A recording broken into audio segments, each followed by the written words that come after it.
Committee, Deans and Director, staff and students of IIM, viewers on our IM Live TV, brothers and sisters.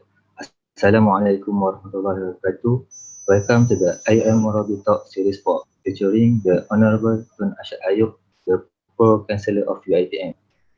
I am Amjad, a final year student in Kuliah of Allied Health Sciences, and I'm honored to be the MC for today. First, let us begin with the recitation of Dua by Ustaz Khalid Ibrahim Dagir. Tafadhal mashkura. أعوذ بالله من الشيطان الرجيم بسم الله الرحمن الرحيم الحمد لله رب العالمين والصلاة والسلام على أشرف الأنبياء والمرسلين وعلى آله وصحبه أجمعين. Ya Allah, Ya Rahman Rahim, on this blessed day, in conjunction with our program, the role of academics in promoting Malaysia to the world, we gather today to express our gratitude upon your greatest bounties towards us. O Allah, bestow us physical and spiritual health, peace of mind, and strength of spirit. For the sake of your mardatillah, Ya Allah, make us among those humble servants who serve for the religion and benefit to the society. Ya Allah, make us among those worthy of envy as stated in the hadith about knowledge. Make us responsible, make us intellectual in seeking knowledge. We seek your forgiveness and our well-being in this world and hereafter. Provide us the means to achieve a successful conclusion in our gathering today. اللهم اجعل جمعنا هذا جمعا مرحوما وتفرقنا من بعده تفرقا معصوما ولا تجعل اللهم معنا شقيا ولا مطرودا ولا محروما ربنا هب لنا من أزواجنا وذرياتنا قرة أعين وجعلنا للمتقين إماما وصلى الله على نبينا محمد وعلى آله وصحبه أجمعين آمين والحمد لله رب العالمين. Amin, amin, ya Rabbal Alamin. It is my pleasure to have the Director of IUIM, Emeritus Professor Tan Sri Dr. Zulkifli Abdul Razak to give his welcoming remark. Tafadhal mashkura. Terima kasih saudara Amjad. Bismillahirrahmanirrahim. Alhamdulillahirrahmanirrahim. Wassalatu wassalamu syafil anbiya mursalin wa ala alihi wa sahbihi ajma'in. Yang dimuliakan Tun Arshad Ayub, penceramah pada hari ini, dan juga Dr. Lihana, who has also taken a different name, Rosnani Yaakob. I didn't know there's an alias. And certainly Professor Murad, who is going to moderate this session. Alhamdulillah, I am indeed very happy and very delighted to have Yang Berbahagia Tun to be our speaker today, in part of trying to understand and elucidate what Murabbi is as far as university is concerned. For your information, Tun, I think you must be briefed by now that the university is striving very hard to find a role model of what an academic leader would be like. And I think it is befitting to have you as one of the speakers, someone who has probably started from scratch, ground zero, to move up the ladder of leadership in education by starting a small college during the time of Rida, and until we are able to build what you see now as University Technology Mara, which is one of the pride as far as the country is concerned. So I am indeed very indebted to you, Tun, that after the short discussion we had in your house during the pandemic, we are able to bring you so that you'll be introduced to this university at the same time to other younger lecturers, younger academicians who are also going through the same struggle in trying to establish themselves as leaders in the academia, and at the same time trying to shape what the world of academia would be as far as Malaysia is concerned. So on that note, I would like to thank Tun, and I'm sure he will be giving us a different perspective altogether. I think his perspectives go back to the 1950s, perhaps, yeah, which is almost but the 50 years before most of us are born at that particular time. So Tun will be giving us a kind of a perspective that we are not able to share. But hopefully this will open different windows, different views and different ideas as we move forward to ensure that education remains a top priority in our country, and at the same time us as a contributor to make it well as well. So on that note, let me once again thank Stone, and I hope we will use this occasion to get as much information as possible. And I believe this is an occasion for us to interact and intimately and passionately to make sure that the amanah that we have given will be delivered in the best way we know how. So wabillahi taufiq wa hidayah. Assalamualaikum warahmatullahi ta'ala wabarakatuh, and thank you very much. Thank you, Tan Sri. I will now hand over the session to the moderator for today, Professor Dato' Ahmad Murad Marikan of STEM IIUM.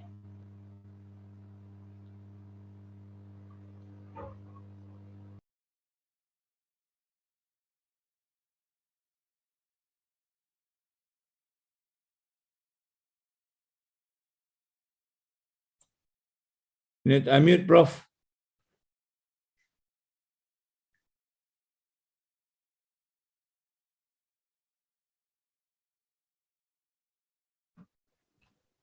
Yeah, thank you. Sorry about that. Bismillahirrahmanirrahim. Today we are honored to have a person who has spent his whole life in the public service and in serving the nation. Tun Arshad Ayub, as we know, is a legend with a priceless legacy. He is a man who has created leaps and bounds, who has created a community of intellectuals and intelligentsia in Malaysia. Tun Arshad was known for his leadership of ITM. There are many things and many facets of the man that I think would be useful and would be invaluable for us as a nation to emulate and to be exposed to. This morning, Tun Arshad is speaking about the tapestry of Malaysian culture and values, the role of academics in promoting Malaysia to the world. Tun Arshad, as we know, is an intellectual in his own right. He has gone through life, he has gone through successes and failures. His experience is very diverse over the last, throughout his life from the beginning. And this diversity is important for us to know. I hope that we are able to read his biography. I was involved in one of the works in his biography. And in it, I spoke about the other side of Tun Arshad. One side, as you know, is that Tun Arshad built up a community of Malay professionals and skilled workforce to develop the new economic policy. He was instrumental in single-handedly in social engineering post-70 Malaysia, and he was given a free hand by the leadership in developing and creating a community which is part of the new economic policy. In fact, I would put Tun as the center of the new economic policy in Malaysia. On the other hand, Tun was also instrumental in bringing the field of humanities and social science in Malaysia. He was not in USM or UKM, but he was in ITM. I was a student in ITM in 1978. My better half was also a student in computer science. And in mass communication, which I was there for 3 years, we were oriented towards the liberal arts, and this is something that people forget. That the liberal arts that was instituted in the education in ITM has oriented many of its graduates to contribute to the nation. I think just like what Tun has gone through. But let me spend some time. I know it's difficult to introduce, to do justice to the man who has, for most of his life contributed and sacrificed for the nation. But let me read out about Tun Arshad. It's important we say that Tun Arshad may not need any introduction, but it's good. It's relevant to be reintroduced to an institution that we all have benefited. Tun Arshad was born in 1928 in Muar, Johor, and he's married to Zaleha binti Muhammad Arshad in 1960. He has 7 children and 29 grandchildren, 19 boys and 10 girls.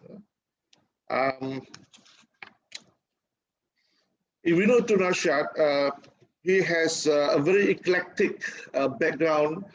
What made him today is a result of the different exposures.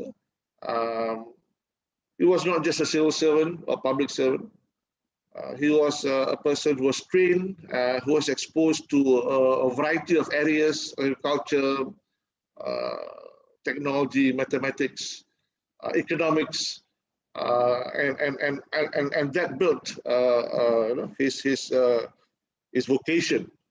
We're not talking about a career here. We're talking about a vocation. And today we're going to hear from the man in the time given of how the nation was built from various institutions that he was involved. Tun Arshad was educated in several places: University of Malaya in Singapore, College of Agriculture in Serdang, in University College of Wales, Aberystwyth. This was in the 50s. And he has a Bachelor of Science in Economics with Statistics. And he went through the Diploma in Business Administration in Lausanne, Switzerland, and various other courses. His work experience is varied. We have to know this, apart from being the first director of the Institute Al-Jubara in 1967 to 75. Tun was the Deputy Director of Bank Negara, Deputy Governor of Bank Negara, Malaysia, Deputy Director General of the Economic Planning Unit, the institution that was created post-1971, that was very powerful then. Secretary General of the Ministry of Private Industries, and Secretary General of the Agriculture and Cooperative Ministry, and also of the Ministry of Land and Regional Development. He is now the Pro-Chancellor of ITM since March 2000, and the Chancellor of International University, Chairman of Lembaga Persekutu Pemegang Amanah Pengajian Tinggi Islam Malaysia, it's where we are now. Governor of College of Abu Ja'far. And Tun sits on many boards, including University of Malaya, Council of Asian Center for Development Administration, Institute of Professional Batumal, Board of College of Agama Sultan Zainal Abidin, Lembaga Pengarah Universiti Malaya, and Lembaga Pengarah AKEP, and also the Program Committee of Establishment of the Islamic University, Malaysia. And also involved in various other committees in the planning and finance, regional development authorities, and also the agricultural sciences. He also sits on the member of the Justice Harun's Salary Commission for statutory bodies and local government, and also in various non-government organizations. And also Tun has been awarded academic and other awards, many other doctorates, one of which is, I have to mention, Honorary Doctor of Laws from Ohio University, in which there's close association with ITM. Ijazah Kehormatan Doctor of Pendidikan Muslim Malaya, honorary degree of Doctor of Management, Open University, Malaysia, honorary fellow from Academy of Family Physicians, Malaysia, and various others from University of South Wales, United Kingdom.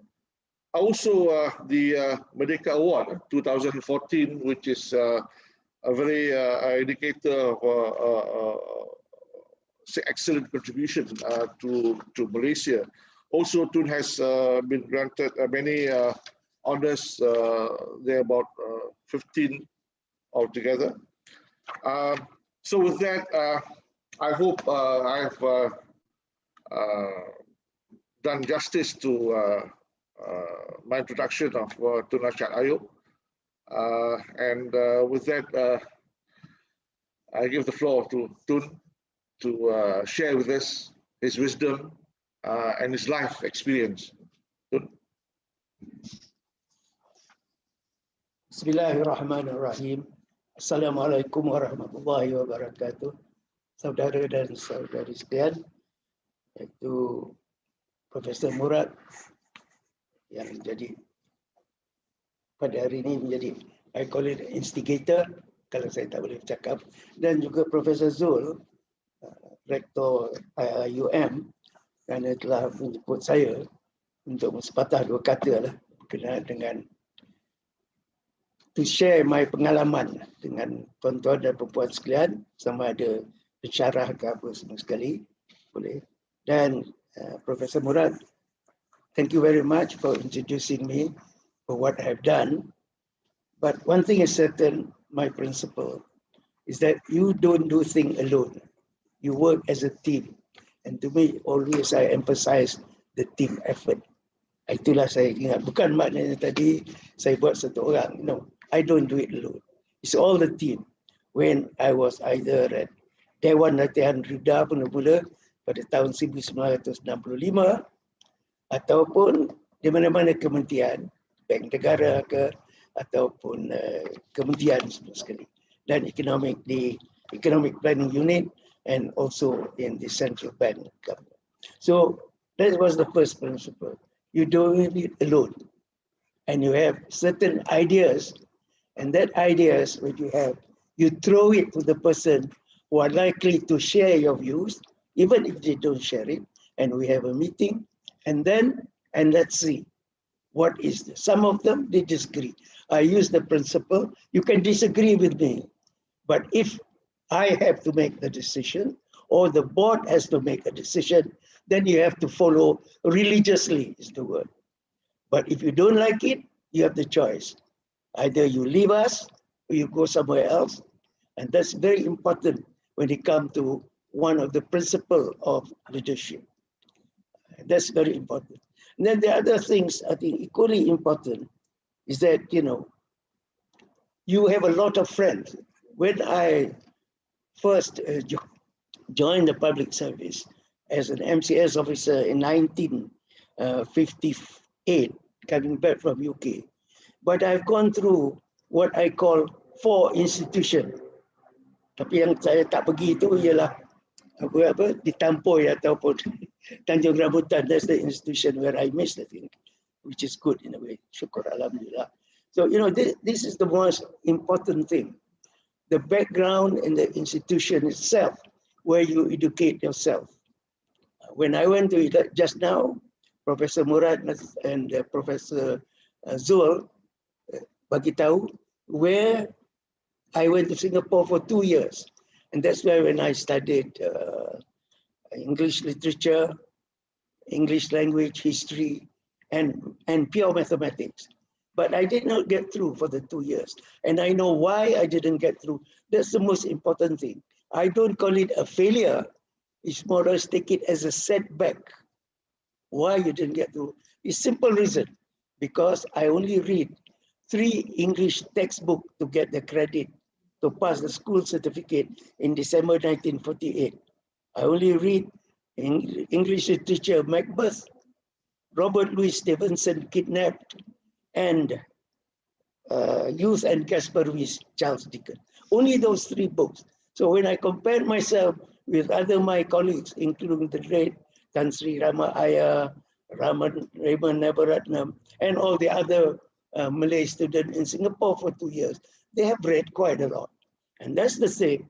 When I started ITM, I emphasized as a student, read, read, read. And at that time, because of English. English is very important. So that's the reason. But unfortunately, or fortunately, when I left Singapore, I was jobless, you know, for 2 years. But then things came in where RIDA started in 1951.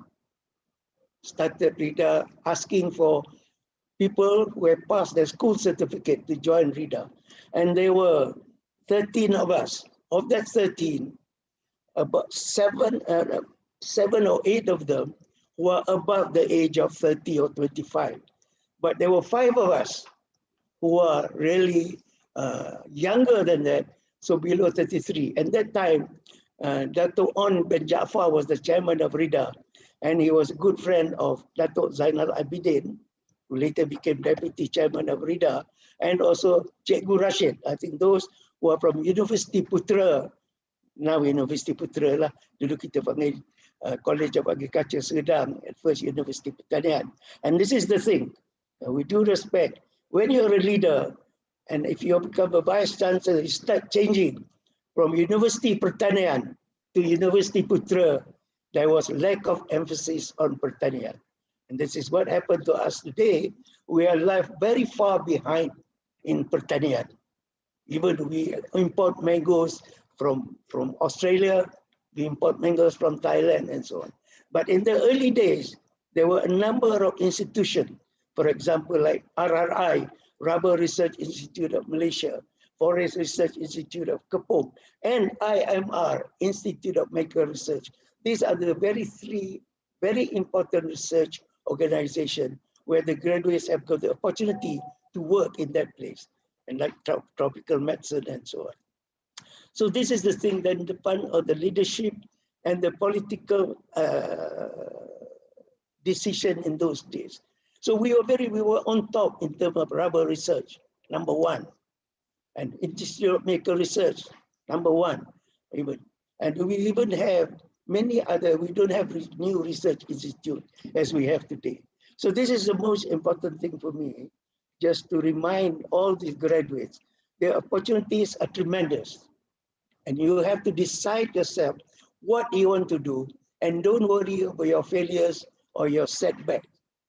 But the most important thing also, when I talk about universities, institutions, I think the most important things are those who are running the institution. For example, the leadership of the university. At that time, only the late Nko Aziz he was not even vice chancellor yet at that time. In 1965, there was somebody else. There was Professor Oppenheim, there was Dr. Griffiths and so on. And in Singapore, at that time, I think McDonald was the chancellor at that time. But I think the university at that time was who was a doctor, dean of medicine in Singapore 2 years. So when I look back, the most important thing is this, when we talk about universities, is the leadership of the university. And this is what I think, how the university is going to be run and the policy matters decided by the universities. So at that time, as I said, there was the University of Malaya, and then there was trying a new another university, University of Science, where Professor Tan Sri Hamzah Sendot became the first Vice Chancellor. He was the Masters in Civic Design, whom I knew when I was in Singapore together. He was doing geography. So this is the type of leadership and what he decided for USM during his tenure. So to me, if you want to have a very good university, you have to be a very good leader. But then how are leaders of university being selected? And I think this one, Professor Zul or Tan Sri Zul, remember as the rector, we used to together to sit on the board of ACAP. Sometimes we get the advice, we advise the minister who should be among those who will be the vice chancellor. Sometimes the ministers take our advice, the committee's advice. The advisors or the committee are not ordinary people, they're people who knows about education, higher education, and life about industry. But sometimes the minister maybe say, well, maybe this is the right candidate, but sometimes they do not want our candidate. And this is the problem. Much as you say the university is an independent, but the appointment of the vice chancellor is by the minister. Kadang-kadang some ministers, it's up to him. If he likes Arshad, he can make Arshad as the vice chancellor. But if he doesn't like Arshad, even if it's recommended by the committee, he will not choose it. So these are sometimes, in a way, it become a political decision, in spite of the advice by ACAP or by members of the committee, who are people who are former vice chancellors or administrators, and even includes from the minister's own Ministry of Higher Education. So in a sense, we talk about independence of the appointment, but it is not the independent. But I think now, now IIUM, under the leadership of Zul, I call it, sorry, Professor Zul, the rector, and I think I got a feeling he's trying to look at the role of IIUM in a better state.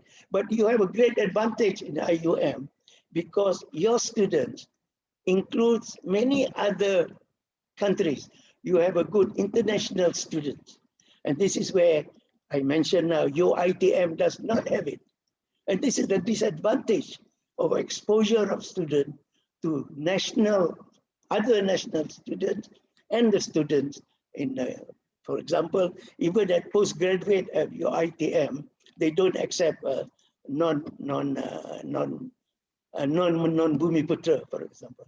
Now, this is what I think is really a handicap for student exposure to other races.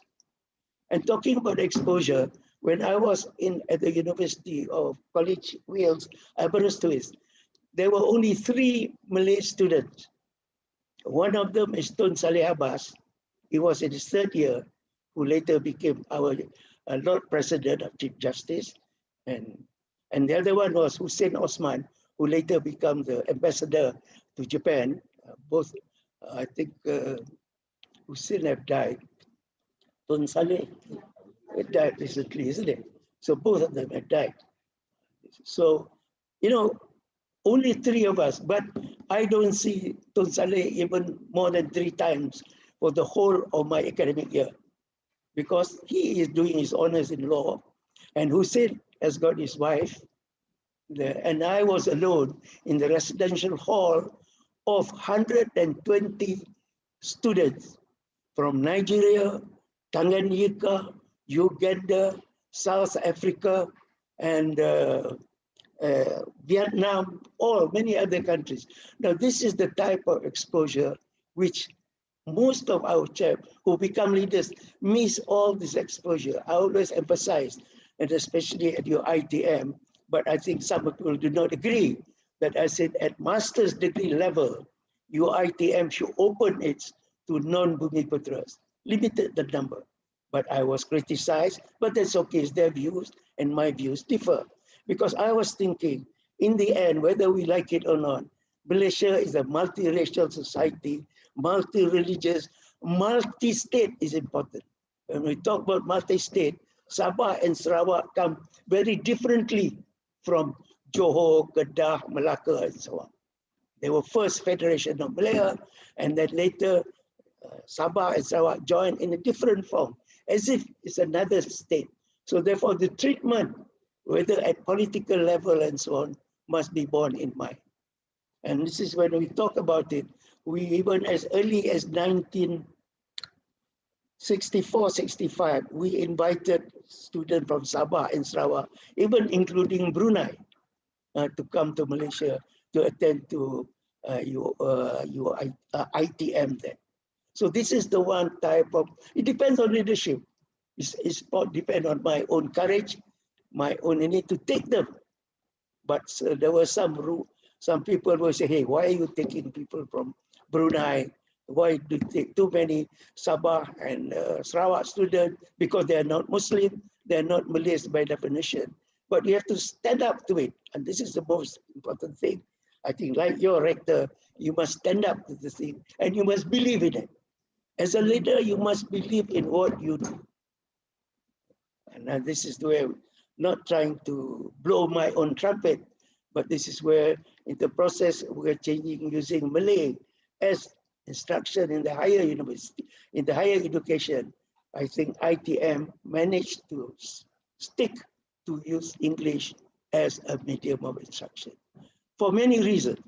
One of them, most of the students sit for the professional examination abroad, United Kingdom, including ACCA, I call it, sorry, not anak cucu cicit Arshad, no, Associate Certified Corporate Accountant, I mean, not this one, and then insurance, so many professional courses.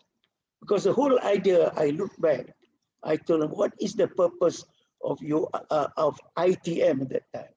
Is to train or to educate Malays for business and professional exam.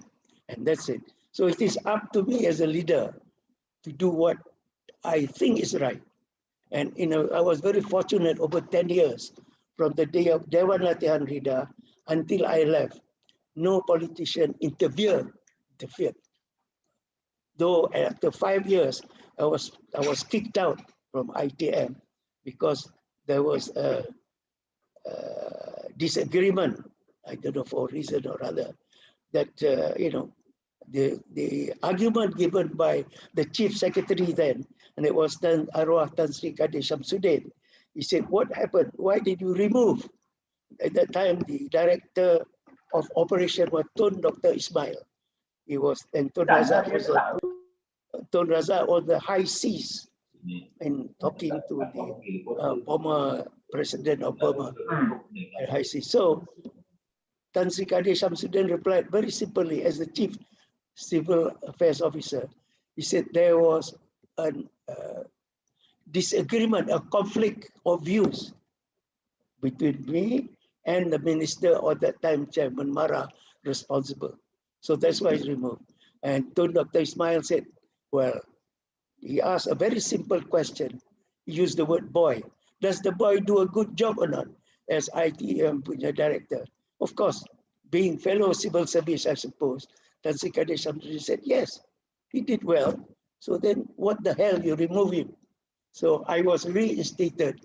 And that was the time when ITM student demonstration, they didn't want me to go.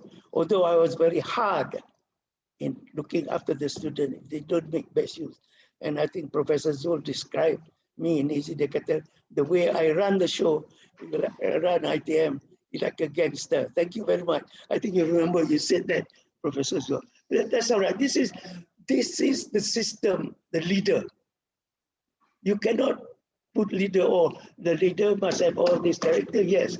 But when it comes to running the show, or students who are poor, students who are deprived of the basic education to go to university, and we look after them, but they are all very good potential.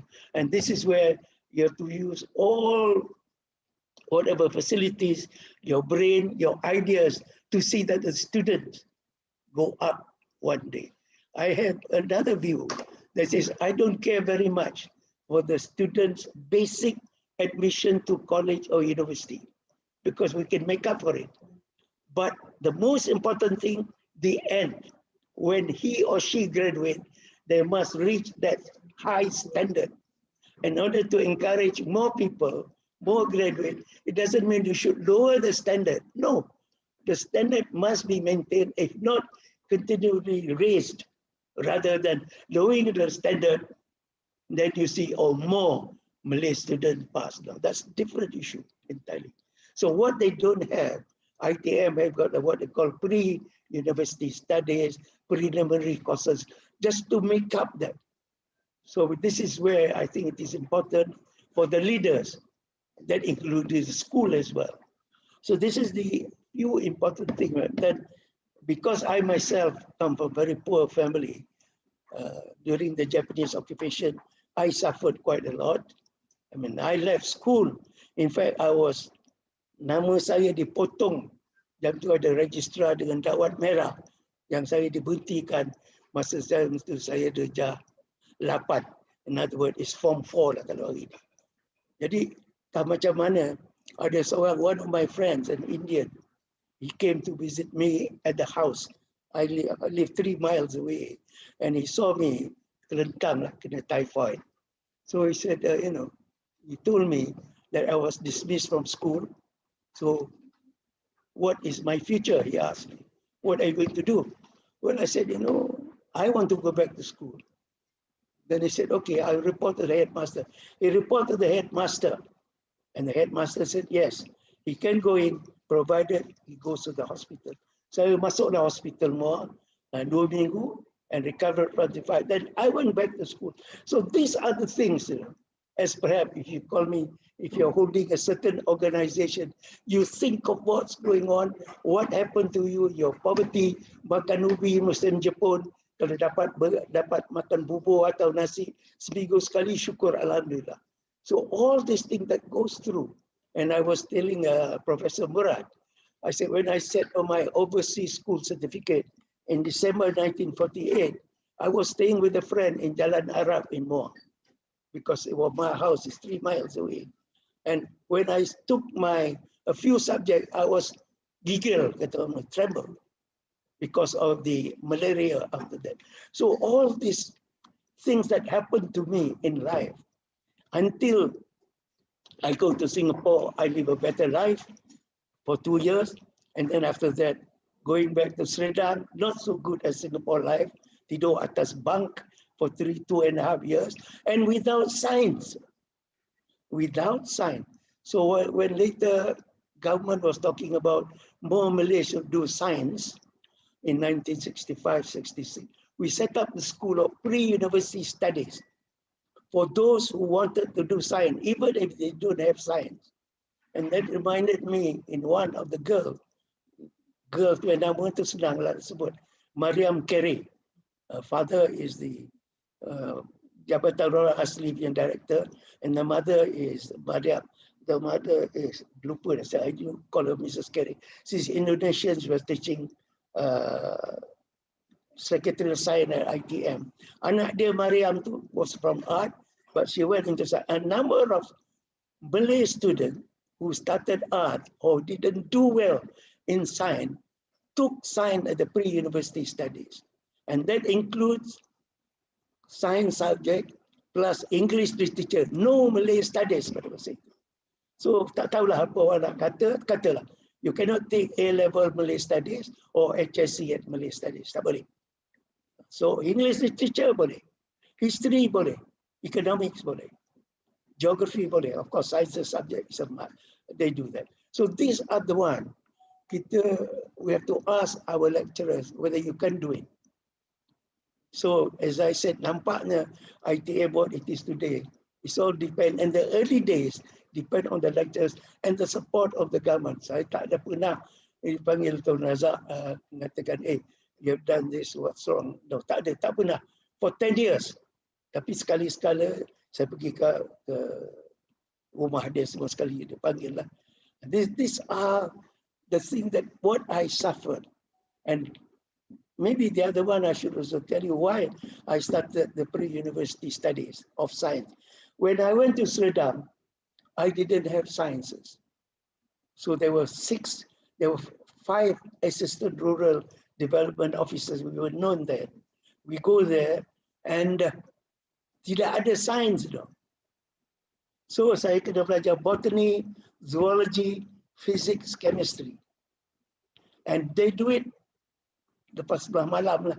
So arwah Cikgu Rashid assigned 4 students, senior students. Sampai hari ini pun saya tak tahulah sama ada dia hidup lagi, tapi yang saya tahu ada seorang lagi masih yang mengajar 4 senior students tahun 3.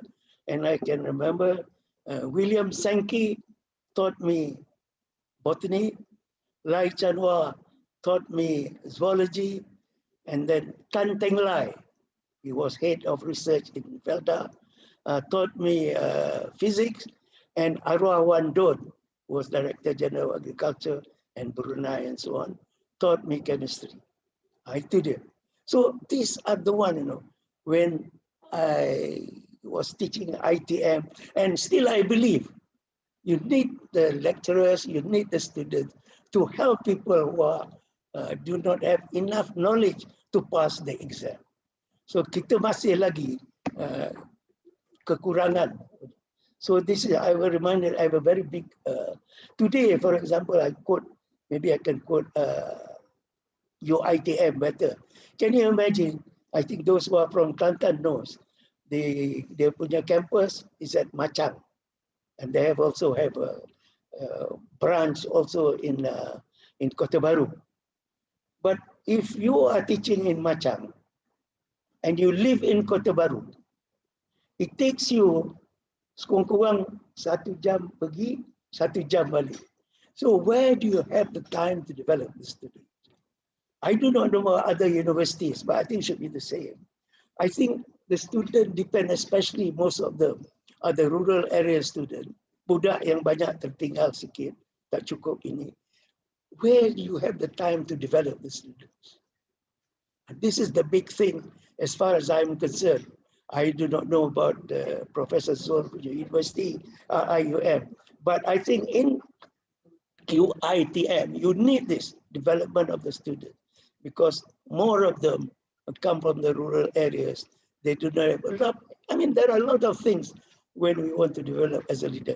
But then you have to either instruct or persuade the lecturers to do that.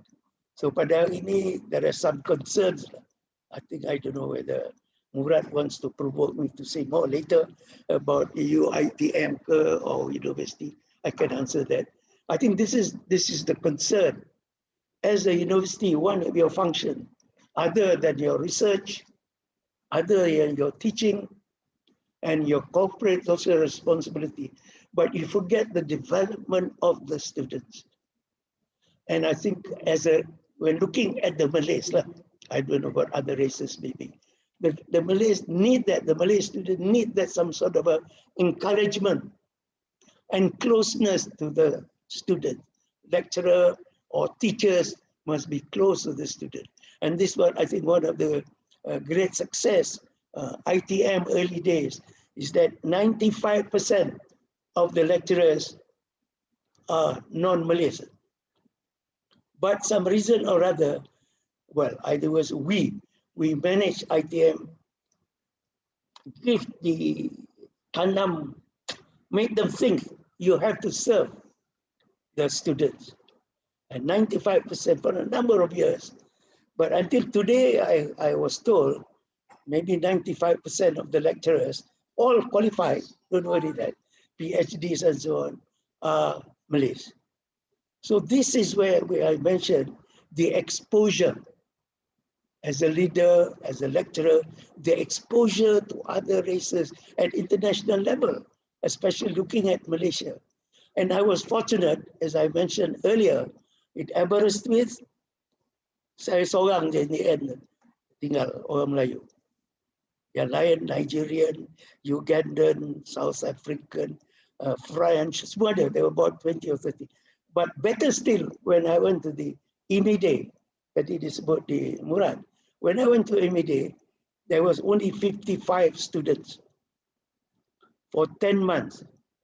And they do not emphasize or stress on examination, but all basis on Harvard, because it's supposed to be the Harvard of Europe, IMIDE. The other one school is Fontainebleau in France. So the media instruction is in English. There were 55 of us. And you know, you won't believe we are treated in a sense more like school. Lectures start at 9 o'clock, finish at 3:30, lunch there. Except on Saturday, you go back. You have to have lunch there. And the first 4 weeks, we have to stay in the hotel. And they're told straightly, don't bring any of your spouses. Their wives. We all men at that time. This is 1963, 64. All men. So we stayed at the hotel for 4 weeks. Discussion, pagi, petang, minum, apa semua sekali. So this is the type of discipline, you know, and my own exposure to the faculty and so on. But it is supposed to be the Harvard of Europe. And today, the institute where I went in 1960-64 is between Harvard and them and 2 or 3 others, the top 3 management school. It's in Switzerland. So I also went to Fontainebleau for about course for 2 weeks and so on. And I also went to Harvard for 4 weeks, not for business executive, but Institute of Educational Management. And this is, I don't know whether it's a joke. I used to laugh. One of the case studies, there was a problem in the university of car parking. So aku ni macam budak bodoh, gelak lah, apa lah orang Amerika ni sibuk. They take as a serious, the university take serious about car park. Bila saya balik lepas tu 2-3 tahun ITM, I face the same problem. So in a sense, the problems of whatever we are facing, the others are facing, or whatever they were facing, we're now facing. You're wondering, they all look like the same, whatever. I need a certain, then there are probably, as a leader, maybe when I was running ITM, we must be very careful. For every cent we spend, it must be accounted for. And that's very important. Although, unfortunate, some leaders, some vice chancellors, or director of polytechnic, they tak ada experience in managing in dollars and cents, tak ada. So they leave it entirely to bursar. Then the bursar become very powerful. And then also gitu juga registrar, they leave it to the registrar for administration, because maybe they do not know Arshad. Then you are guided by them, of course, as a team. But you must remember, this is where saya ada satu lagi principle. As a vice chancellor or the head of an organization, you punya kerja kena jaga kain orang. Tapi as the Malay said, jaga kain orang, nanti kain kita besok terloneh. That's some of the things you must bear in mind. I mean, so these are probably the issues. One of the things that I thought, I don't know, when I look back, some people may think I'm a traitor. That was the introduction. When other universities are using Bahasa Malaysia as a medium of instruction, but I stood firm to use English as a medium of instruction because of our professional exam and so on. You have to develop. But first, you must be convinced that your institution must use that language. Dan kebetulan pada masa itu kita tak ada banyak pensyarah orang Melayu, tak ada banyak lah mana. But you still have to do that. So you have to be firm. And then the other one, we introduce student counseling. And you introduce a lot of courses, which I think the university scorned at you in that time. Apa dia buat hotel and catering school? Apa dia buat school of mass communications? Why should they do it? Just the Murabbi raised that one. But I can see the opportunities of people in the reporting. And why should we use plantation industry management? That is budak-budak yang pergi estate. Hari ni budak, setengah daripada budak ni, some of the graduate dah manja. They don't want to go into the estate. Nyamuk banyak lah, macam-macam. And the girlfriends stay in the urban areas. You duduk dekat all the hulu-hulu semua sekali. Even Teluk Intan pun, they regard that more like ulu. Because I sit on the board of a small cooperative estate, about 3,000 acres. Some of them resign. They prefer to go to other government job. Jadi these are the certain prejudices, but you have to build it up. You got to inspire them. But whether the leader has got time, I think for the VCs, they have time only for the one more to 10 or 20 people. But the rest, you depend on them. And this is the other problem as a number one leader. You have to delegate. And delegate is susah lah kadang-kadang, dia hengok sikit. But to me, I have the principle. I delegate, I trust you to do it. But I'm still watching. Ini yang susah. Kalau kita nak sebut, kita kata kalau isteri kita bekerja, suami kita bekerja, kita percaya pada dia lah. Tapi tak tahu kepercayaan itu macam mana. Tapi pada saya, you must hold the string at the last.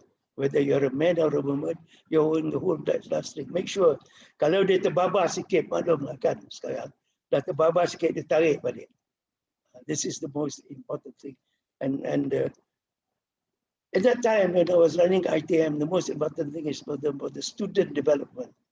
Sehingga for some lecturers, they invited students for tea, maybe the number is small, but by the time I left, there were about 7,000 students, but there are many.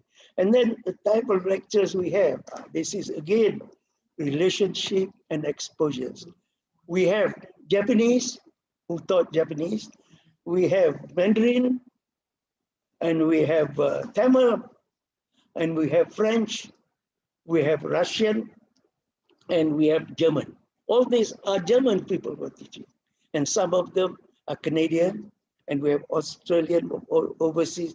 Pada masa itu, Profesor Zul dan Profesor Murad, kita tidak ada, satu orang pun tak ada PhD. Masters pun susah nak cari. But somewhere the commitment of it, and this is what they tried to be student development, student oriented. Dan itu mana ada? Sekarang you buka Google semua dah keluar dah.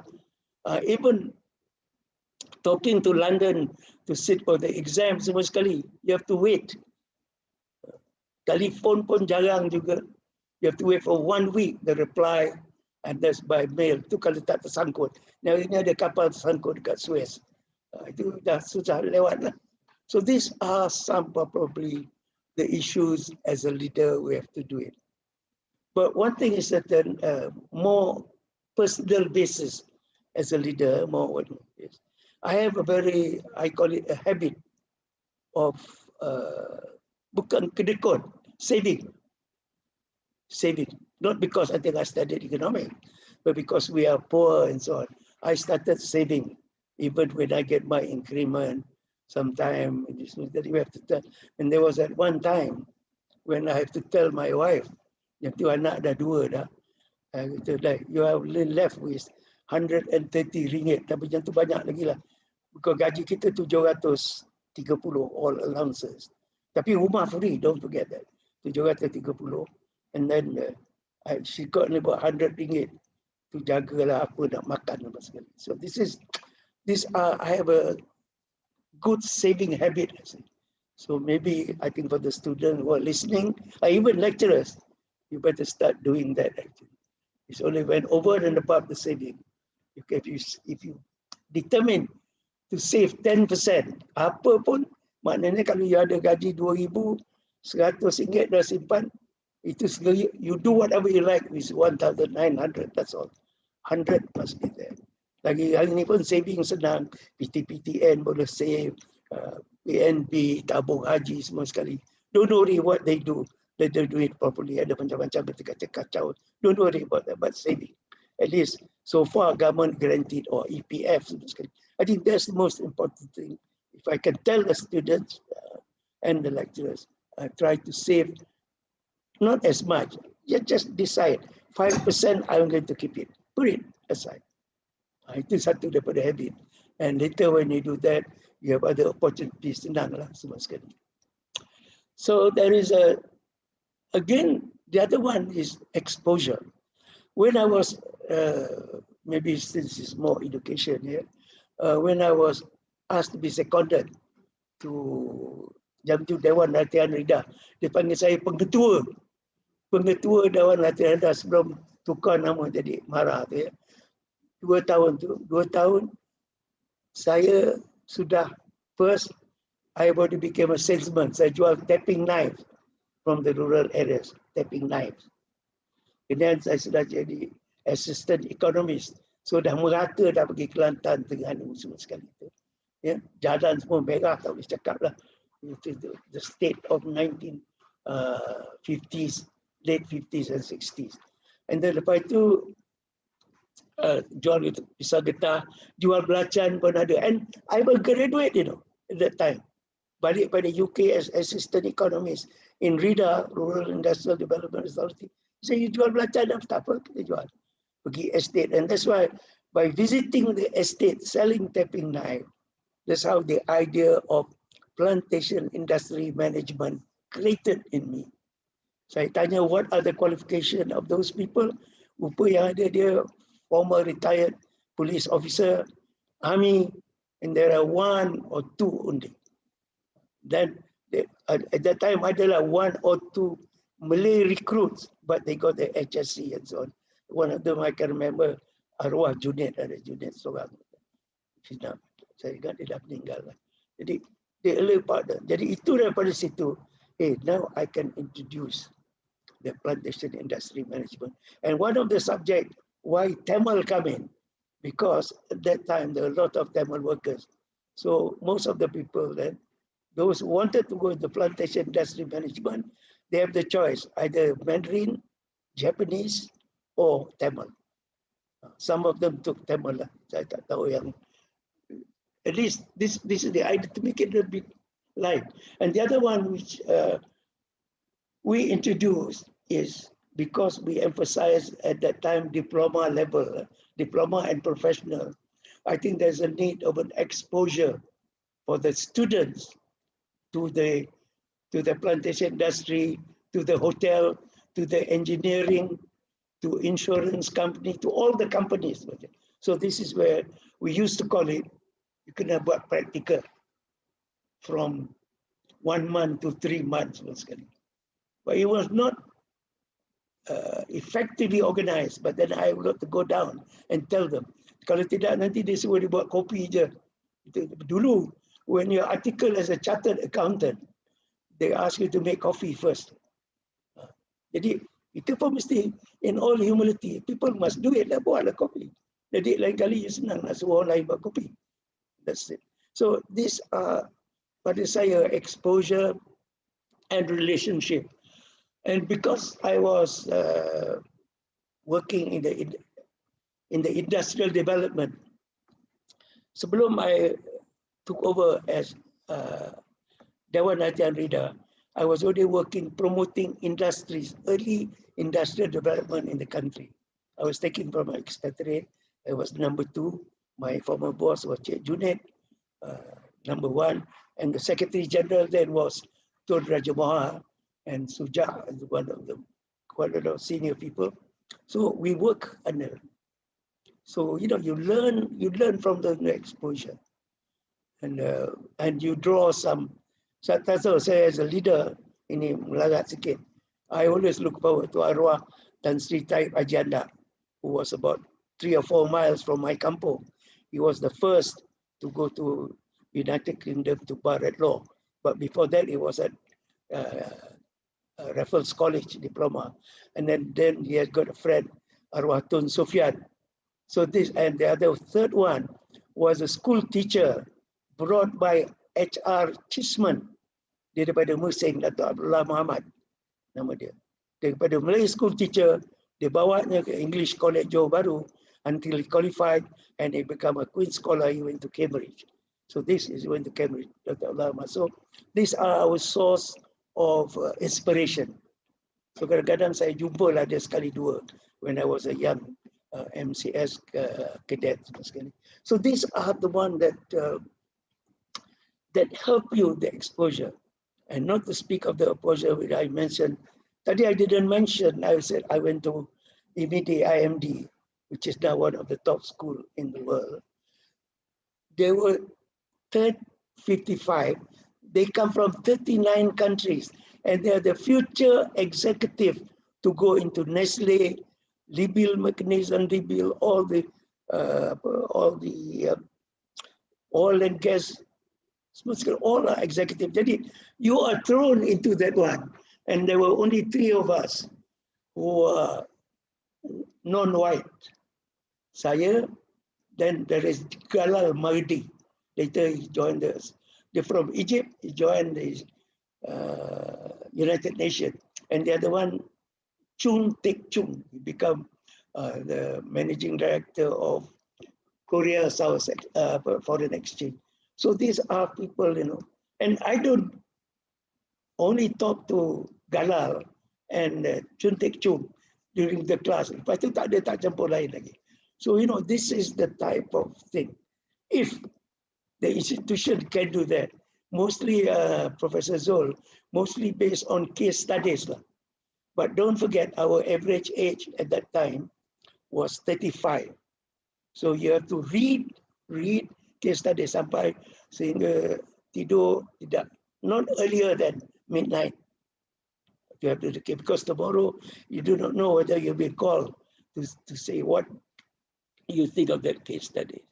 And they have a group where they call it the Kent group. Why they can? Because the beer is Kent. So Kent group. 8 orang daripada 50 dia bagi. So kita lah merasa lah minum beer tu. Tapi jam dah tak boleh lagi lawan. But I was the average age of 36 at that time. So they are all, jadi tak ada nak katakan orang Melayu, tak ada langsung lah.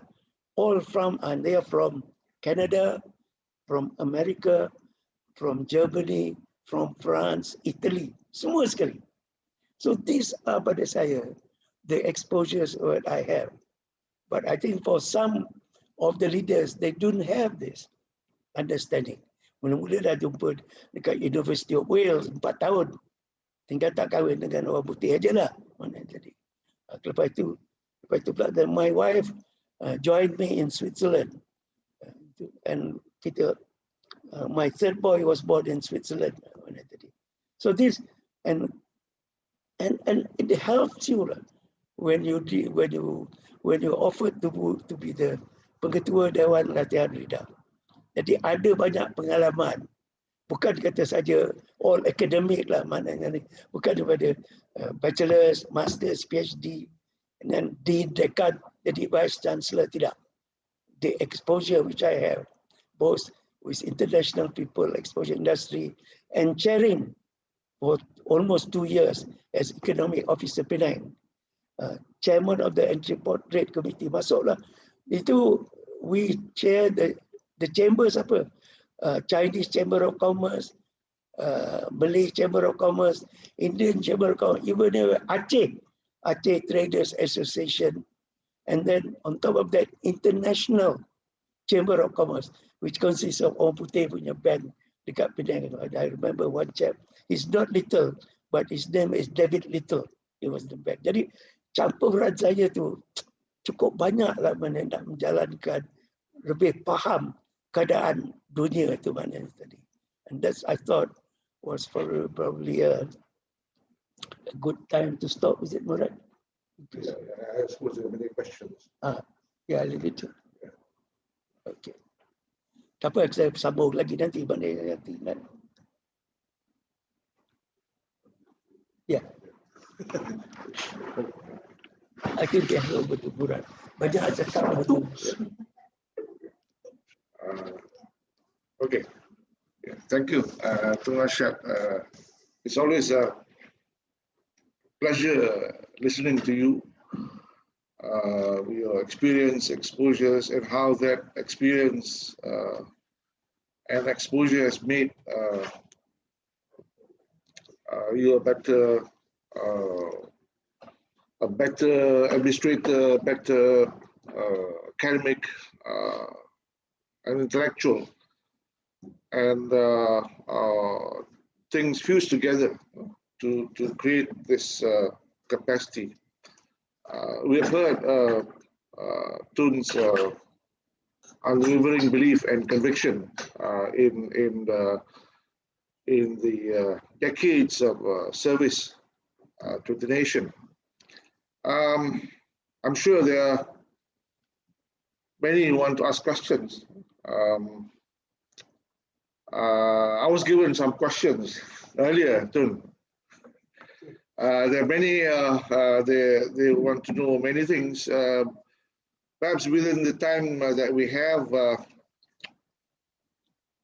I would like to maybe on the subject of perhaps on the building up the capacity of the person, because you mentioned there's no substitute for reading, one of which is although social interaction, exposure to society are critical, but reading and various readings, I would say, it's not just reading reports, but reading every subject that one is exposed to, including fiction. They tell us a lot about the world, and they tell us a lot about human society. I remember I was saying I was a student of ITM, at that time ITM, 78, mass communication. I benefited from the corpus that you brought in. It was very, very American. I noticed that there are some materials arising from CIA training courses that were turned into textbooks that we studied. There are also courses on sociology by radical sociologists, Marxist sociologists at that time. Also futurists, Alvin Toffler and so on. Many years back, I was doing some research on the ITM, on the school, on the original school. By the way, you are the father of mass communication, the intellectual father, among other things, in ITM. I discovered this journal called ITM Quarterly. ITM Quarterly is a journal started by Tun to represent ideas and writing and thinking about ITM and higher education. I found in one of the papers, was your paper, you are writing about the intellectual. I discovered that about 30 years ago in the archives of ITM. That was, I think, behind the Sri Budiman. And in your writing, I mean, it was that paper that you wrote in 1971, I think, gave a different image of yourself as compared to what you are popularly known as the director of ITM, taskmaster. But in that paper, you instigated us to think. Those who read the paper, I think you want to instigate society to think. And one of the things that you mentioned is the story of crossing the river. What were you having in mind? What were you having in mind when you were writing the paper? You wanted to create a crop of intellectuals. No one had thought that the role of ITM at that time was also to create the intellectual, the intelligentsia, I think would be more appropriate. But again, on one sense, on one hand, you wanted to create a group of industrialists and those who fit into the fragile community. On the other hand, you wanted to create that. Were you thinking of the same thing at that time? Yeah, because I consider that if you look at the future, I mean, yes, because most of the time we are doing a diploma level, and then the next one will be the advanced diploma.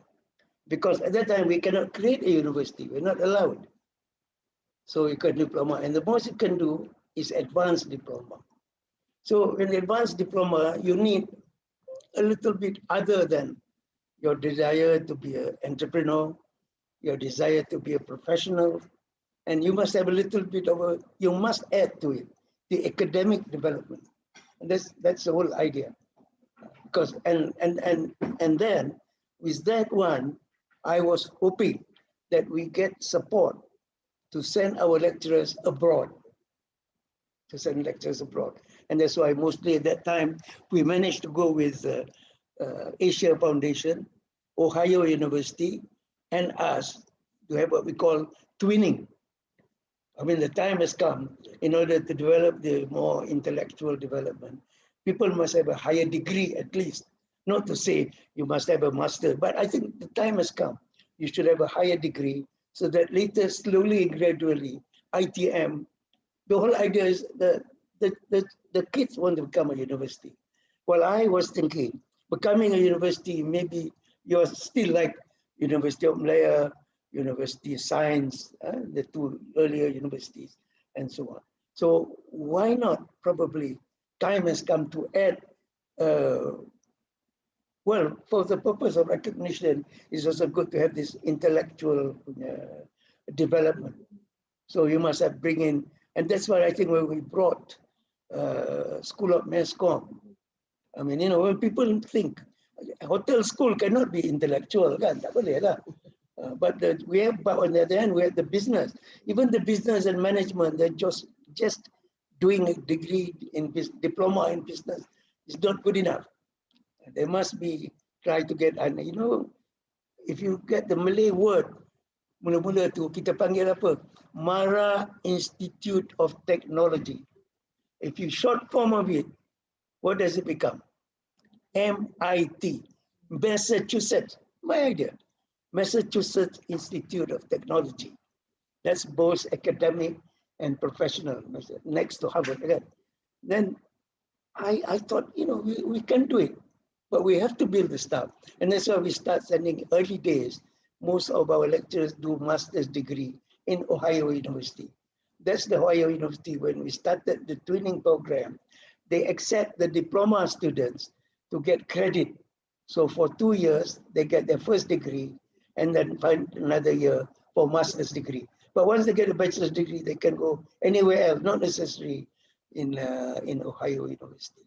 So that's the university that accept us or recognize us to the extent that I was conferred an honorary doctorate from Ohio University. That was the first university that conferred me. And the second one was University of Science, Malaysia. So this is, to me, the time has come to look at it more intellectual. There are certain things which I miss when I look back. They should have done a lot of Chinese studies, not only Mandarin. They should have Chinese studies, and there's some other studies which more or less either you focus on your professional, intellectual, or even their type of thinking. And until today, I do not know. They have Mandarin, but they don't have the Chinese studies. I mean, it should be done. But on the other hand, it all depends. But when you look back, you ITM, they expand aja macam ni, but they don't expand up that way. Still, kalau engineering, chemical, and so on, but not the research aspect of it, because it does want a bit of research.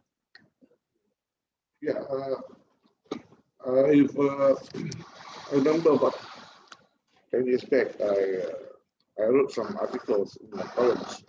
In fact, when I was in UITM, early 2000, I proposed a program on Chinese studies. Because the reason for existence of ITM and UITM was to compete with the other, okay, and to complement the national economy. So one thing is to know how our competitor or our neighbor works and does business. Like in Europe, before China becomes what it is now, they have already started Chinese studies because they wanted to know how China does business and the Chinese economics and so on. So with regard to this, focusing on ITM and UITM over the last 5 or 6 decades, how do you foresee the future of UITM with regard to a number of things. One is introducing courses like that expose students to other cultures, other economies, other societies, Chinese studies, one of them. That's not happening. The other is to perhaps look into the intake of UITM with regard to taking other students from other communities. Also, in relation to that, the internationalization. Early on, ITM has been international in terms of offering of other languages, French, German, Mandarin. This was the 70s. But again, that was international and multinational with regard to the lecturers. In the 70s, many foreign lecturers, many non-Malay lecturers, and many of us taught in MESCOM also. And even earlier, you have the Peace Corps volunteers who taught in ITM. This was in the early 70s, before my time. But then what's the next step in terms of UITM vis-a-vis the nation and vis-a-vis the world? You're the best person to... Professor Zul, look like I have to answer this, but never mind. I think other universities can learn from that. No, I think if I regard myself, I went there in 1965, and now almost 40, 50, almost 50 years. I think the time has come. I'm not saying all universities should come for review. I think the Ministry of Education will go for me. But I think individually as a VC who takes over, like I know you're trying to do quite a lot, Professor Zul, as the rector.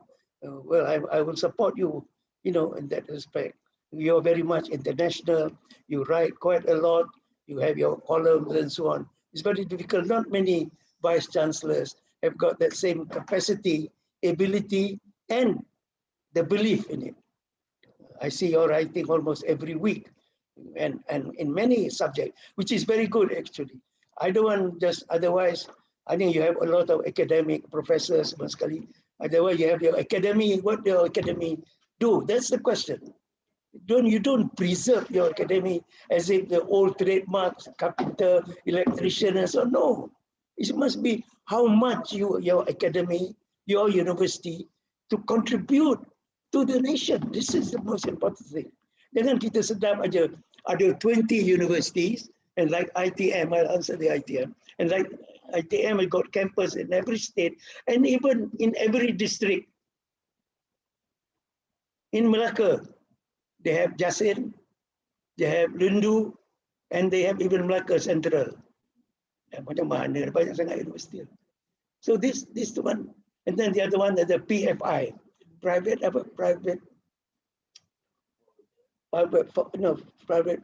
This they're building a lot of things. Dekat Raup ada, dekat Jasin ada, banyak tempat.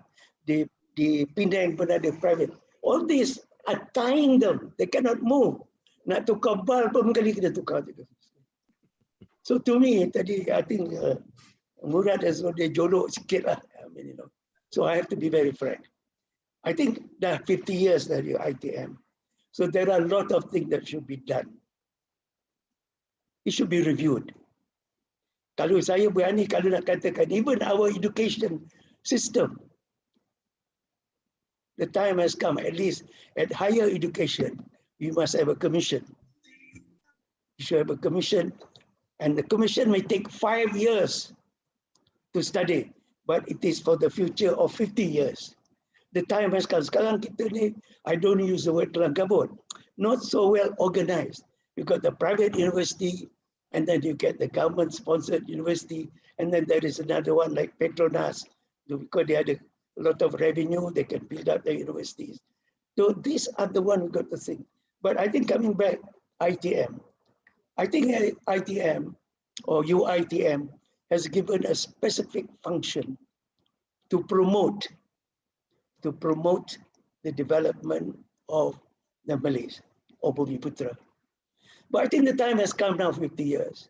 We should be brave enough to have a commission to study your ITM, even if it takes 5 years, for the future of 50 years, commission. That's what I believe, because we have campus in every state. And sometimes the campus in the state have got other sub-campus and so on. So there is a lot of administration involved. Of course, if you talk about employment, you create employment. There, by definition, there are, I think I've got about 165,000 students. If you use the ratio 16.5, you have 10,000 academicians. 10,000, betul lah? And yes, 10,000 academicians. So what are these 10,000 academicians doing? You are smart boy, got PhD. But come on, man, ask yourself, why is it, if you want to say economy of the Malays are still like that, or only economy of yourself, you are good. You already become a lecturer, you already become Professor Madya, you already become Professor, Dean, and so on. And Vice Chancellor to susah sikit lah, because you'll be selected by the minister. So, but you have already reached. Are you reaching your comfort zone? Are you syukur alhamdulillah? Tak mau berikhtiar lagi. Now this is, to me, is very important. That's why I like to see. Kalau kerjaan susah lah, I think you should have some sort of way to review your ITM so that they can function the next 50 years. You get people like Professor Zul and many others, 10 of people, ask them to think well. Because to me, ITM is a very important instrument, more than other universities, for the development of the Malays, whatever we mean by development to go ahead. Kalau tak apalah, saya dah berumur. Kalau nak kata saya silap ke, gila ke, I will accept it. Kalau terlupa ke, I will accept it. Don't worry. But the time has come, But they must accept this. They have a new chairman who was very vocal at one time, Tan Sri Ibrahim Abu Shah, a very strong UMNO man. And then you have also, they're looking for new vice chancellor and so on. But remember, it's very big. If you spend 165 students, I agree with the number, they can even go to 250. But my view is different. Of the 250,000, 160,000 will be at diploma and sub-degree level diploma. And the other 80, if at all, more than 80 or slightly less, will be at professional, entrepreneurial, and degree level. This is the type of thing. And secondly, I think the time has come. At postgraduate, I think you are a better university than in that sense. You have your international student. ITM may have some, I'm not sure. They don't brief you every day. I mean, at master's degree level, they should be ready.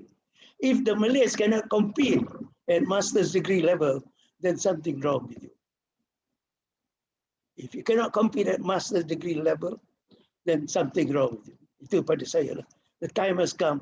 And okay, at the first degree level, at the professional level, not yet. But at the equivalent to master's degree level, you should be able to compete. If they cannot compete, and then we made a mistake. And then today's competition is not only within ITM itself, within the universities in Malaysia, or in the region, but it's all over the world. So the way I look at it, in the next 50 years, ITM must prepare, your ITM must prepare their graduates, including IUM, must be prepared their graduates to go for international standard, whatever it is, international competition. And of course, I think Zul doesn't, not so friendly towards ranking, which I think to a certain extent is right. But the people must go for ranking, okay. In fact, ranking, okay, but as long as you don't go be mad for ranking. Then now the ranking is going to subject. I'm not worried about ranking it. That's why I said, but as long as you take the ranking, whatever, whether you join in or they do it on their own without your permission, doesn't matter. But whatever it is, the ranking, you must challenge the rankers. Why do you say I'm number 4? Why do you say I'm number 10, the subject of engineering, whatever it is. Why do you say, in fact, this is where I told ITM, why is it you can never be number 1 in hospitality? Padahal siapa yang buat hospitality itu? Bukan University Taylor, ITM sudah buat hospitality. Dia buat, tapi dia tak dapat nombor 1, pasal apa? So they said, I don't know what reason they gave. Then I said, all right. If they, I think the only thing I think they lost it because they have international student. Because 100 kat Taylor tu banyak overseas student, banyak normally.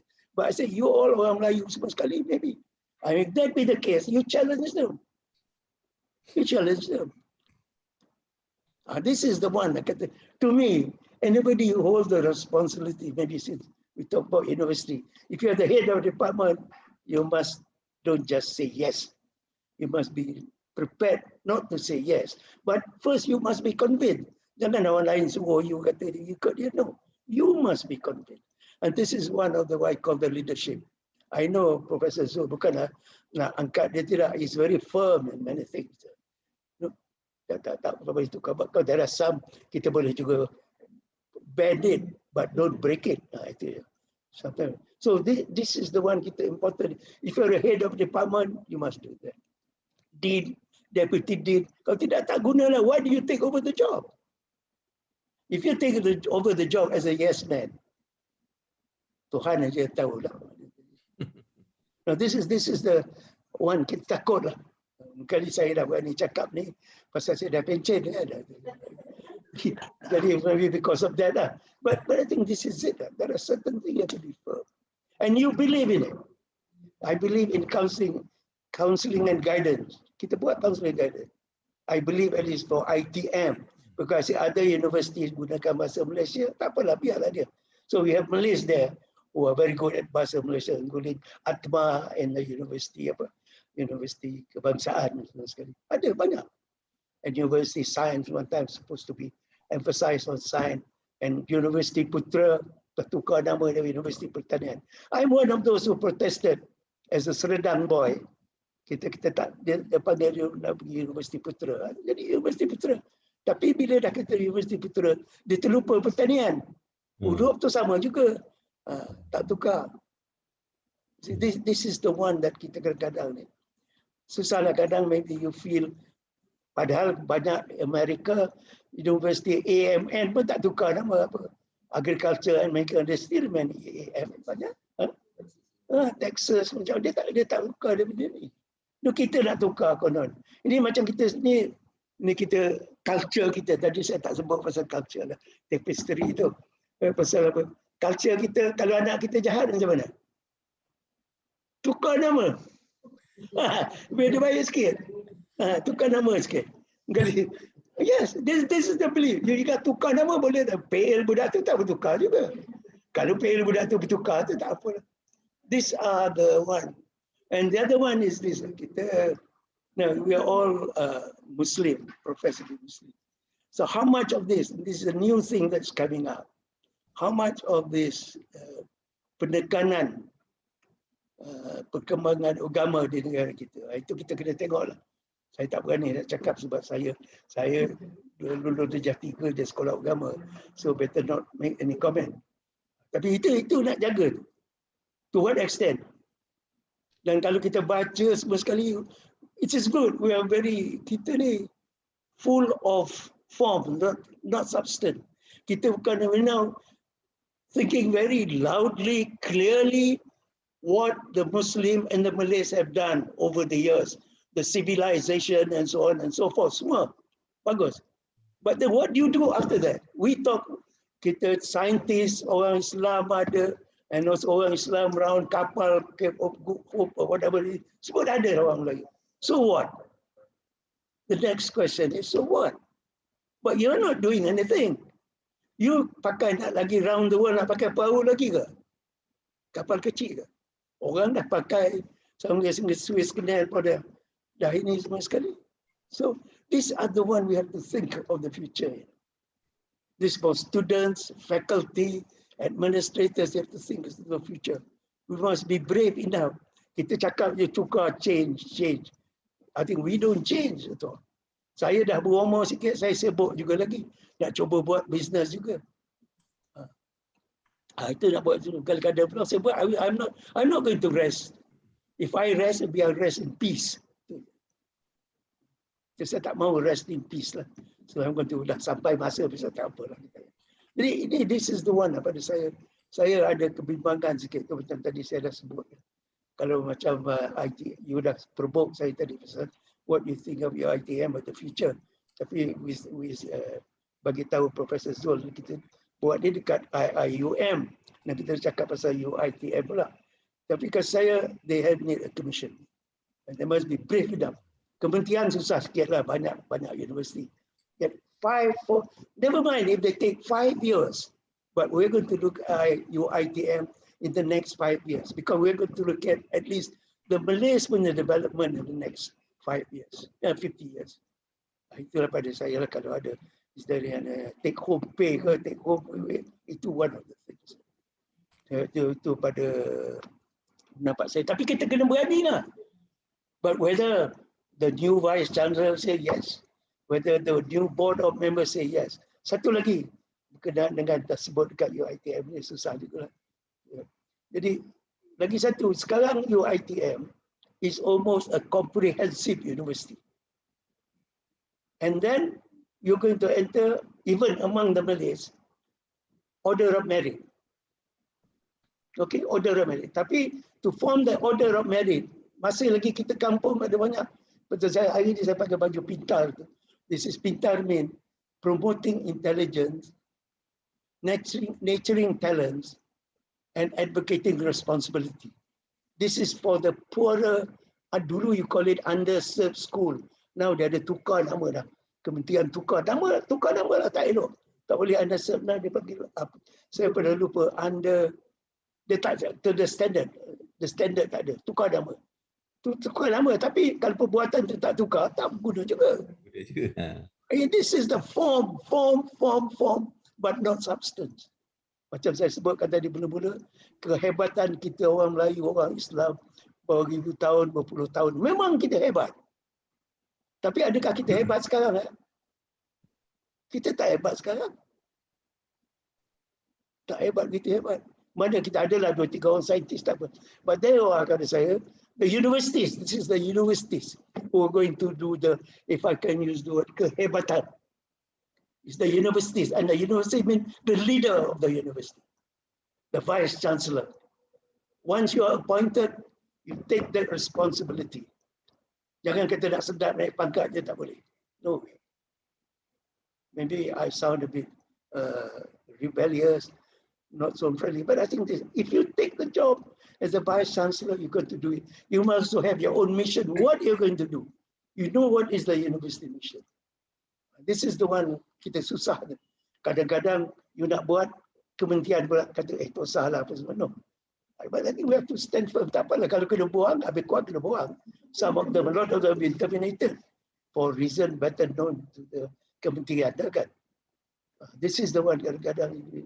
Pada saya, I think I was lucky in a sense. Tak macam around Kuasa. Kuasa they renew every year or every 2 years. Sampai dekat 20 tahun, kalau tak salah saya. Saya tidak. Sekali je, 5 tahun tu, they wanted to get me out, but then they reinstated it. Pasal student demonstrate tu. Reinstated another 5 years. Agak lepas tu, they realize this fellow is dah tak boleh nak control lagi. Apa tak tahu. It is the decision by the I was offered to go into the private sector.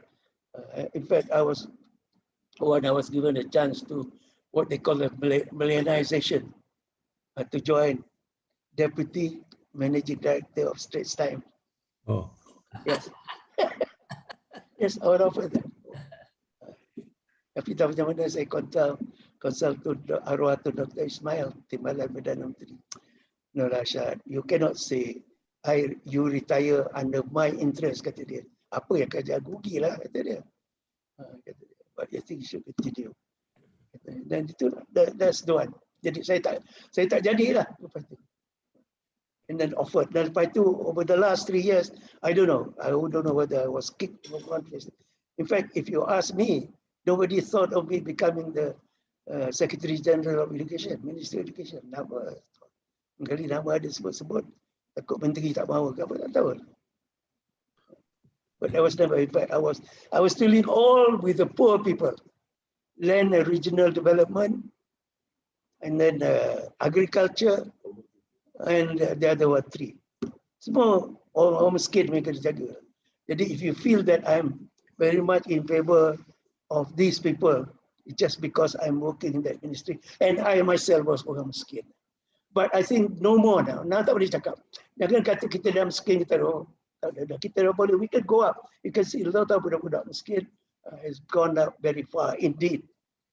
But I think as long as we don't forget, the trouble is kata kita dah terlupa, kita dah jadi mula-mula dah jadi lecturer, PhD, lepas tu jadi senior lecturer or Profesor Madya, lepas tu jadi professor, lepas jadi dekan, jadi timbalan naik chancellor, kadang-kadang dah jadi vice chancellor, dah kita terlupa. Your whole, not only the government objective, your own personal objective. This is the point. Terus saya kata, saya pun masih lagi dekat Langkawi ada tanah sikit tu, nak tanah pokok lah, apa macam-macam. Maka dia tak ada kerja lain lagi, tak tahu. Yes, sorry. Thank you. That was you heard Tun's critical suggestion for commission for UiTM. I hope that the powers that be pick it up and people are bold enough to look into the establishment of a commission for the university.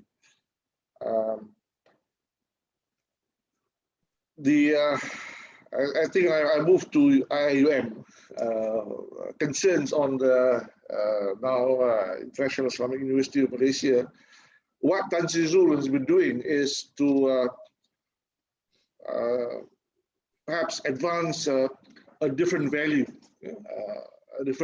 which or a new framework, I would say, a new framework, the Sejahtera academic framework. This is an alternative to the present ranking orthodoxy, I would say, okay? Emphasizing on the building of the inner aspects, the values, what we call values embedded in the university, and how that can contribute to society. Tan Sri has used the word sejahtera, which has been thought of as unique to Bahasa Melayu, no equivalent translation in English or any other language. This is very peculiar to the Malay worldview. So your thoughts, that how it fits into advancing the International Islamic University? Yes, I think there's the details of the student punya population.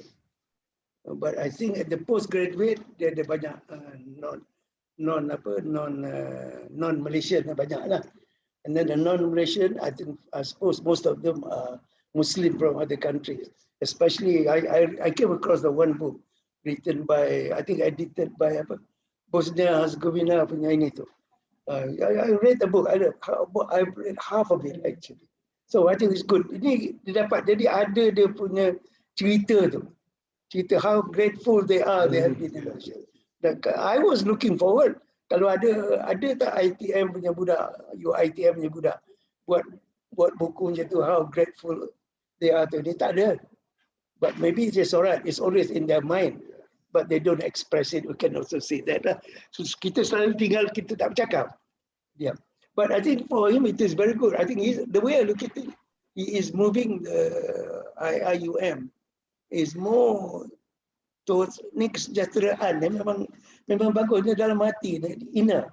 Kita kadang-kadang kita sibuk ambil akademik, ambil PhD, tapi inner. But the inner tu satu. But you must move out. You must show it. Dengan kita juga dalam hati je. Macam kita kalau tengok, kalau tanya pasal 18, umur 18 pasal election. Kalau orang semua sekali betul-betul tulis banyak, tapi Belum ada lagi nampak yang people very serious.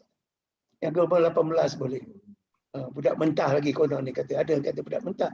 Tapi pada saya, in fact, saya ada satu lagi. Tadi selupa sebut Universiti Putera itu pun. I think I come to the stage the other one.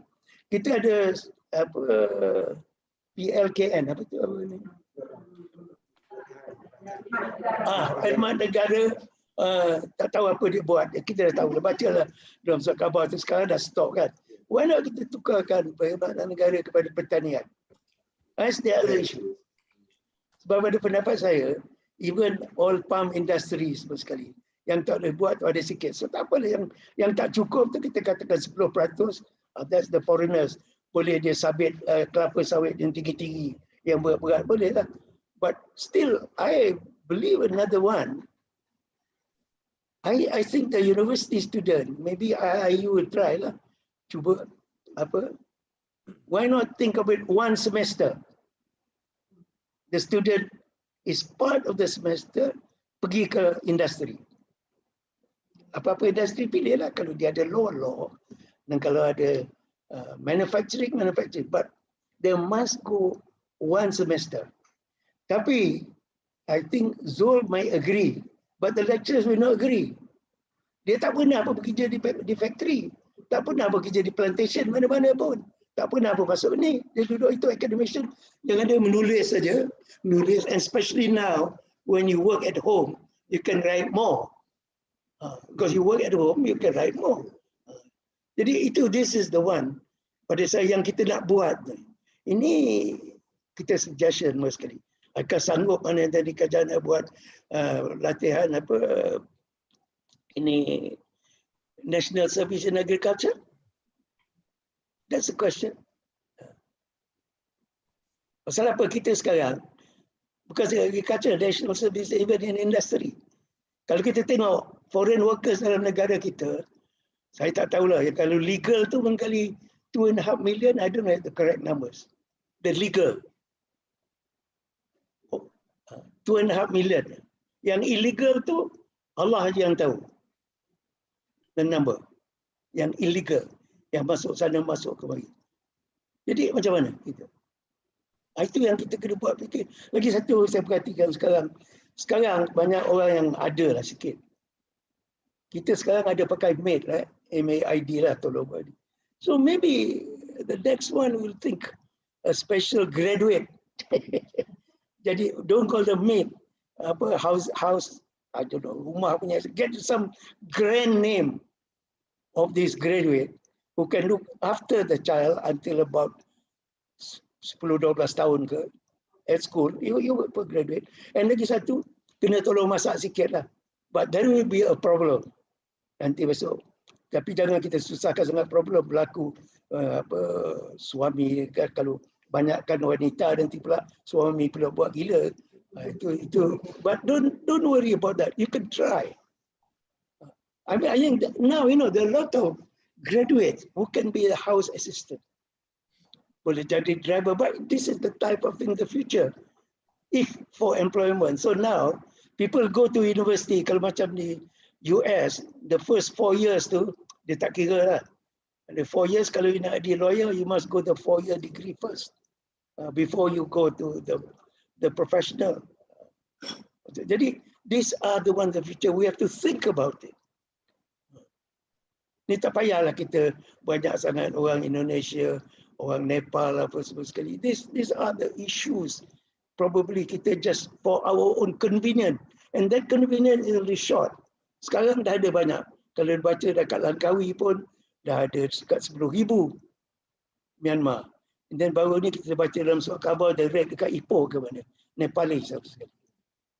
Jadi these are the one where I think the professors will think, people who do public administration, politics, sociology, even if they are doctors, kalau they do research, they can do the research on this. Itu yang saya kata, research kita ni kadang kita nak dapat saja PhD, but the usefulness tu tak ada. And the continuous, the usefulness tu tak ada. Jadi pada saya, as I said, I'm more, in a sense, more my practical approach, which should not be accepted by academicians, I think. Tapi tidak apalah. But these are the food, I think, we should think about a food for thought. Yeah.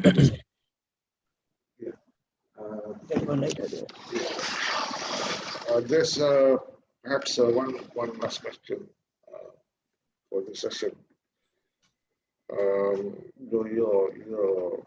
Your statement on the professors recently, which has caused an uproar among the community of who you're referring to and what you mean by that.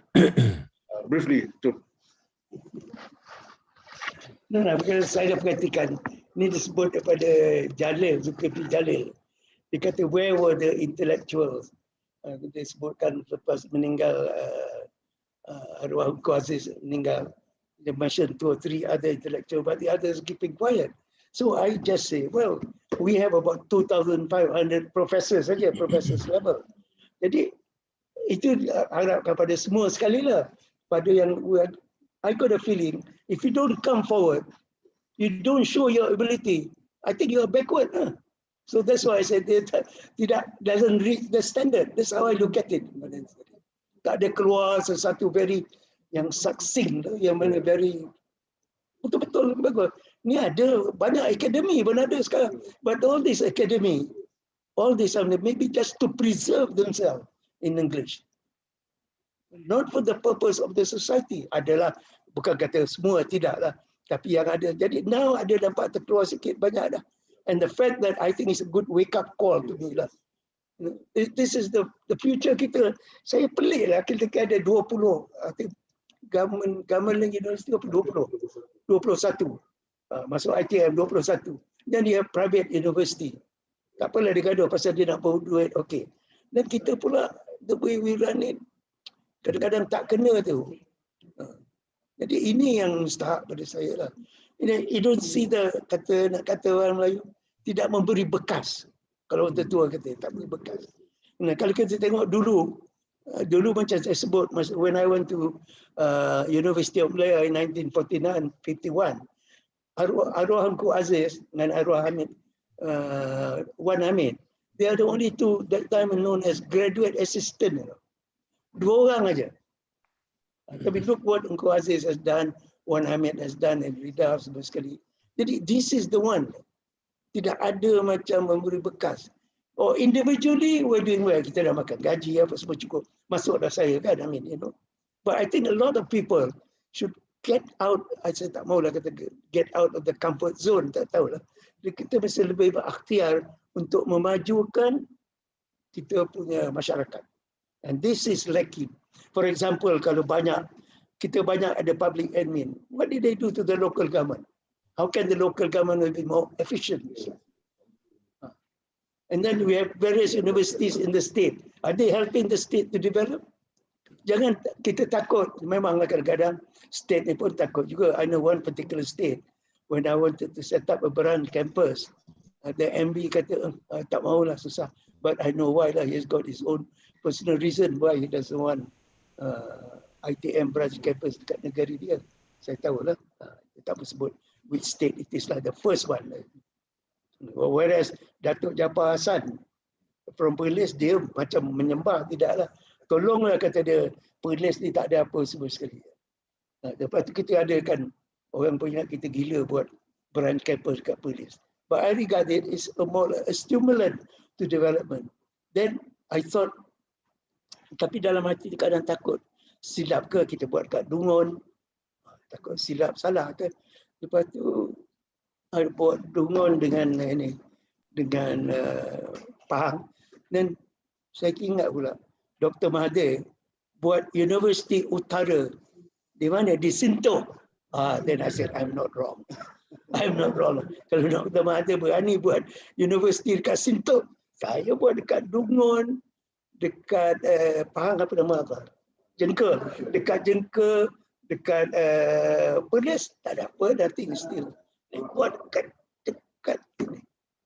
So I know I cannot wrong lah. Because Dr. Mahathir most of the time is right, so it's okay. Itu this is one kadang kita tengok je. Dalam hati kata syukur alhamdulillah lah.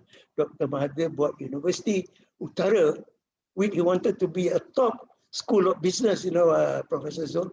He wanted to do that, but he didn't get the right person to do that. When you got the right person, tak apalah. If you get the right person to start the school of business, and today, I think University of Tara will be the top school of business. Although the environment is no business environment, don't worry about that. Then you can go to Penang. Itu kita boleh buat. Macam dulu ITM, ITM when we started diploma in plantation industry, dia tidak ada sebatang kelapa sawit pun. Sepohon pokok getah pun tak ada. But the estate beratus ribu. Send them to the estate for 3 or 4 months or 6 months. Gitu juga tak ada hotel macam itu. Itu hotel banyak dekat Federal Hotel gitu. So this is the one as Vice Chancellor or the head of it, you have to find out. Tak cukup lecturer, minta lah banyak lecturer. This is the one I use. But there was one time ITM where 2/3 of the lecturers are part-time, only 1/3 are full-time. Are we prepared to do that?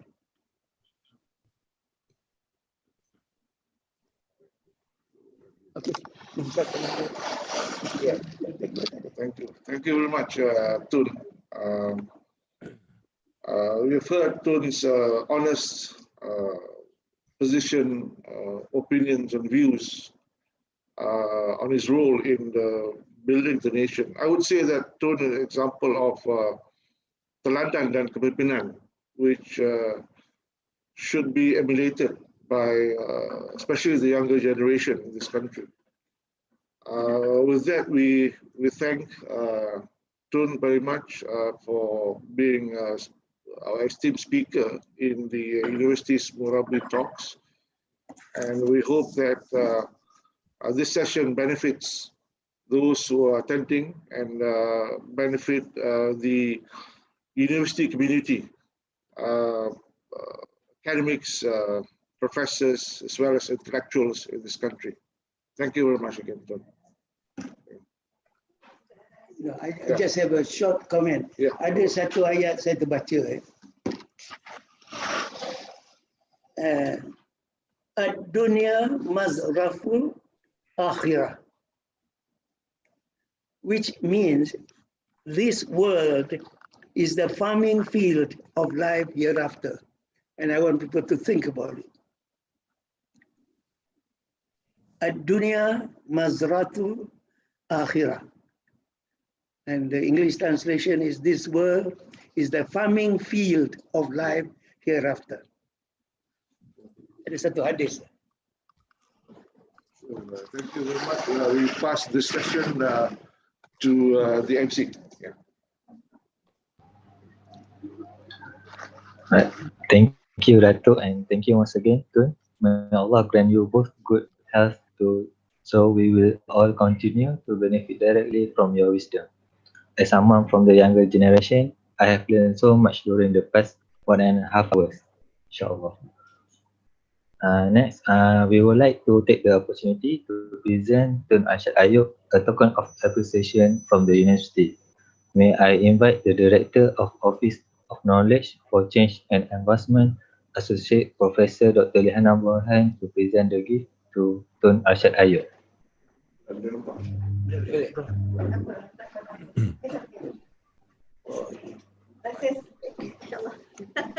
Kena tunjuk ke situ. Terima kasih. Terima kasih, Profesor Zul. Thank you very much, Tun. No, it's a pleasure. Pleasure is always mine. Habis, Thank you, thank Tun. you very much. Thank you. Thank you May I all. next invite? Thank you, Tun.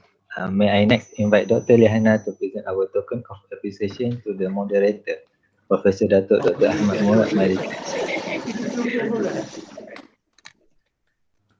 Thank you, Tun. It was a pleasure and a very, very critical lesson this morning to With this, we come to the end of session. May Allah continue to provide us with His guidance and protection. Thank you again, everyone, for joining the session. We end with Tasbih, Kifarah, Surah Al-As.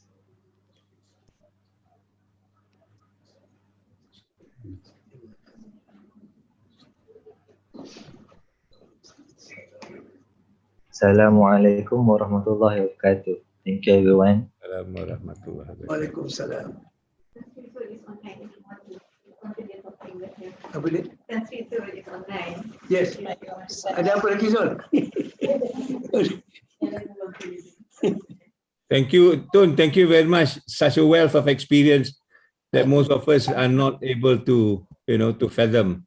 So maybe we can have a second round, Kot Tun, when you are ready. InsyaAllah. InsyaAllah. Kalau boleh kuat lagi lah. Yeah. Thank you so much. Okay. Thank Assalamualaikum. you. Assalamualaikum. Waalaikumsalam. Terima kasih Tun. Thank you very much.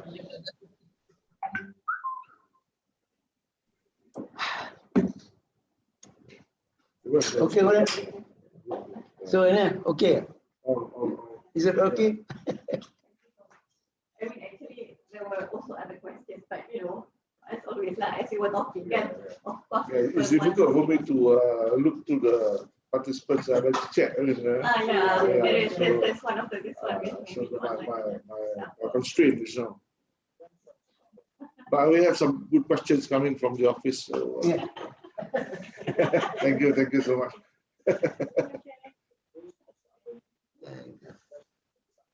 Memang susah ni nak membangun orang Melayu. Kadang tu kan nak naik sikit orang cakap tu, betul.